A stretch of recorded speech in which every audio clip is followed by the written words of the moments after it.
So these little things that we're talking about here today can make a huge difference in the overall work you do. Let's be honest, lining is the hardest thing to do in tattooing, especially in the beginning. And again, a lot of people, they don't even get past lining because it just frustrates to the bone. I was taught to ride the tube, so that's what I did. In the beginning, I rode the tube and saw the cons of that and the pros of that. Then I found out people were like, you don't ride the tube, never ride the tube. You have to throw your needles out and kind of float them along in the skin. So I was like, okay, that's what I'll do. I'm never gonna do that other thing again. So that's all I did. And I found there's good things and there's bad things for me. So what I wanna do today is show you guys a few tips that I think will really help you out when it comes to long lines, short lines, detailed lines.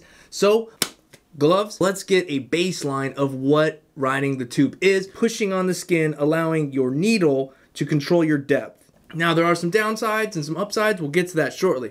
This is how far my needles are hung out for this. Okay, it's not terribly far because I don't want it terribly far. I'm riding the tube. So I need to set my needle depth to exactly what I want and then run that across the skin. Riding the tube. Here we go. So again, I'm just letting the tube control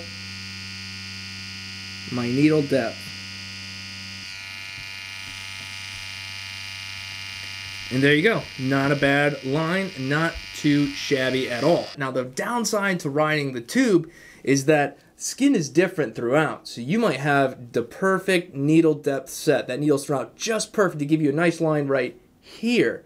But as you move to here, to anywhere away from that one spot, the depth is going to change. There might be a little bit more bone there. Maybe you blow out a line. Maybe it's too thin. You have to go over it a few times. So there's definitely the cons there. This particularly works great, this riding the tube on fake skin. Now, in real skin, it's not quite as smooth. It's not quite as perfect every time. I did this riding the tube for quite a while, had some success, some not. It's just not perfect all the time. So what I came up with is called tube guided lining. So it's very similar to riding the tube, but we're using the tube, the needle cartridge, to be our guide. That will let me know, ooh, that tube is riding the skin, that's too deep. Hey, that tube is, far from the skin, whatnot. So what I like to do is I like to set my needles to where my tube is just hovering above the skin, just a little bit above, and that gives me that little bit of in and out leeway. Also makes it a little bit easier to see the work without the ink splattering everywhere, just a little bit. So let me show you what that might look like with my needles hung out. This is about how far my needles are hung out for tube guided lining. It just will depend on the person, the skin. Here what we're going to do is very similar. We're just going to let that tube be our guide. So that tube is just hovering above, and that kind of lets me know, all right, you're right in there. So if I need to, I can come out a little bit, and if I need to, I can go in a little bit more, depending on where I'm at, depending on where I'm going. If I was in the section of the skin where I put my needles in and I'm realizing, okay, yeah, I need to be kind of gentle, I'm going to make sure I give myself a little bit more space. And as I come across, I can feel that I'm getting into more looser skin. I might need to push down just a little bit more. And that gives me that little bit of option, that little bit of leeway depending on where I'm at and what I'm doing. So riding the tube is not the easiest when you're trying to do details and whatnot. So what I do most of the time is that tube guided lining. It seems weird, it seems pretty dang similar to riding the tube, but you're just off the tube a little bit, giving you a little bit of movement in or out, in or out. And that's really worked out great for me when I'm trying to get consistent, smooth lines. When you're pulling something from here to here and you're moving nice and steady and slow, you're feeling the skin and all that, you're watching that tube and its distance from the skin, and you're mixing that with the vibrations you're getting. Is a whole lot of little details, but these little details have made a big difference for me. So the next thing we're gonna talk about is some detailed work. Let's say you have, this piece about yay big, but you have this serious detail right in the middle, a lot of little lines, a lot of things going on. If you were to ride the tube and push that ink right in there, you're gonna have ink splattering, pooling up. You're not gonna be able to really see where you're at with confidence. That was my problem when I got into doing some detail work. You need to see those tips of those needles. You need to see them. You want to know they're going exactly where you want them. There's no room for error. So you have no choice but to throw your needles out a little bit further. So in that case, this is about how far I would throw my needles out. Again, dependent upon the piece, depending on what's going on, but much further, a few clicks further than before. Now again, with this setup, it's all about you and you watching those needles go into the skin and feeling it. But nonetheless, small details, throw those needles out. So if you were to come in here, I'm already in the skin. I already can see what's happening. You see that? I can see those needles. I can see them in the skin. I get a little bit of this splatter here. No big deal. But I don't have that pool of ink hit as soon as I touch the skin. And that's what I don't want, because I want to be able to nail those details. You know, get those little curves in there, around, whatever the case may be. All right, so let's look at that one more time. See, again, I'm not getting a bunch of ink pooling up, just this little daub right there. So what I would do is start, I see where I want to be, and I'm going to run my line.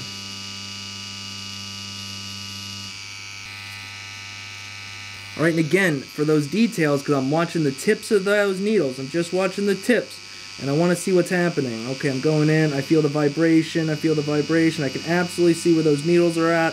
I can see what's going on, I can move, I can do whatever I need to do, I can just drive this little bad boy around. Okay, and I'm controlling that needle depth with my hand. With these two fingers right here planted, I allow it to go in. That's where I want to be, and then I can move. Okay, now the downside to this, for me anyhow, is that it's not easy to do this while running a really long line. I find this method to be best if you're working in an area. So I'm going to do these lines real nice and precise. Do a bunch of these lines, move over to here. Now if you were running a really long line, the length of this fake skin going this way or something like that, this might not be the best technique, because all it takes is as you go to just have your hand grab, and boom, now there's a bunch of needle going into the skin that we really don't want to have happen. So you pull your needles in like I just did, and you're going to be able to run a longer line far more comfortably, because you're not necessarily worried about having so much needle hanging out that if something happens, that all that is going right into the skin. Okay? So what we would do is have them pulled in a little bit, and you could start moving across. Something does happen, I'm in, but I'm only in a little bit, minus having a really long setup. Now I can just keep moving and moving and moving and moving. I'm not really too worried. I'm just watching that tube and checking how far away it is from the skin. Tattooing is all in the details. I promise, in the details, because if it weren't in the details, then you could watch one video, how to tattoo for beginners video, and you'd be a pro. And some people will watch that and go right into tattooing thinking that they understand what's going on. While they do understand, and everything that they saw is legit and real, the problem is this is all in the details. It's all about the vibration you have, feeling the skin break, knowing how deep those needles are going. It's a lot going into it. So these little things that we're talking about here today could make a huge difference in the overall work you do, because it's a detailed thing, just simple little techniques. Now for me, I go back and forth through the whole tattoo. I might be doing like some larger outlines here, and I'm tube guided. I'm watching that tube. I've gotten consistent, I'm making sure my angles are decent, and then when I'm getting into those detailed areas, the eyes of something or whatnot, I crank those needles, push them out a little further, because I want to see exactly where they're going all the time. There is a time and a place for everything, and there's even a time to ride the tube when you need it. But it's extremely important to understand your needles, your needle grouping, the size they are, which is why I highly suggest that you guys check out this video right here, which is going to explain needles to you in detail so you understand the different gauges and what to expect. If you enjoyed the video, give it a like, subscribe, ring the bell, and until next time, peace.